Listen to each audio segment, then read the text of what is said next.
आज का पवित्र बाइबल वचन है उत्पत्ति उसका 23 अध्याय 1 से 20 पद। जैसा लिखा है, सारा तो 127 बरस की अवस्था को पहुंची, और जब सारा की इतनी अवस्था हुई तब वह किर्यतर्बा में मर गई। ये तो कनान देश में है और हेब्रोन भी कहलाता है। सो इब्राहिम सारा के लिए रोने पीटने को वहां गया।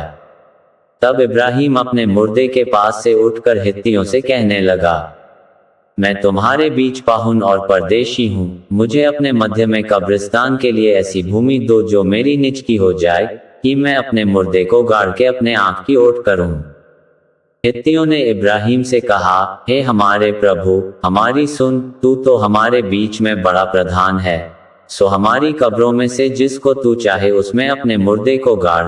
हम में से कोई तुझे अपनी कब्र के लेने से न रोकेगा, कि तू अपने मुर्दे को उसमें गाड़ने ना पाए। तब इब्राहिम उठकर खड़ा हुआ और हित्तियों के सम्मुख, जो उस देश के निवासी थे, दंडवत करके कहने लगा, यदि तुम्हारी यह इच्छा हो कि मैं अपने मुर्दे को गाड़ के अपनी आंख की ओट करूं, तो मेरी प्रार्थना है कि सोहर के पुत्र एप्रोन से मेरे लिए विनती करो कि वह अपनी मकपेला वाली गुफा, जो उसकी भूमि की सीमा पर है, उसका पूरा दाम लेकर मुझे दे दे, कि वह तुम्हारे बीच कब्रिस्तान के लिए मेरी निज भूमि हो जाए।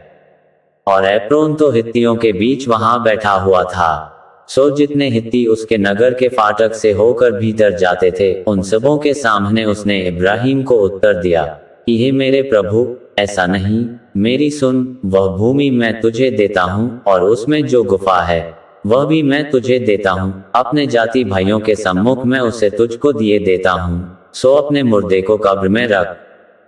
तब इब्राहिम ने उस देश के निवासियों के सामने दंडवत की, और उनके सुनते हुए एप्रोन से कहा, यदि तू ऐसा चाहे तो मेरी सुन, उस भूमि का जो दाम हो वह मैं देना चाहता हूँ, उसे मुझसे ले ले, तब मैं अपने मुर्दे को वहां गाड़ूंगा। एप्रोन ने इब्राहिम को यह उत्तर दिया कि हे मेरे प्रभु, मेरी बात सुन, एक भूमि का दाम तो 400 शेकेल रूपा है, पर मेरे और तेरे बीच में यह क्या है?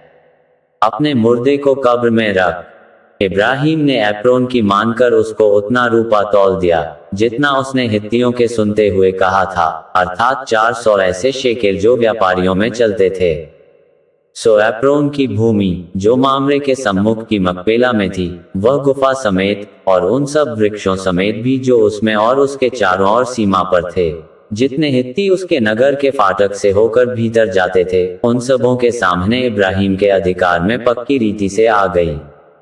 इसके पश्चात इब्राहिम ने अपनी पत्नी सारा को उस मकपेला वाली भूमि की गुफा में, जो मामरे के अर्थात हेब्रोन के सामने कनान देश में है, मिट्टी दी।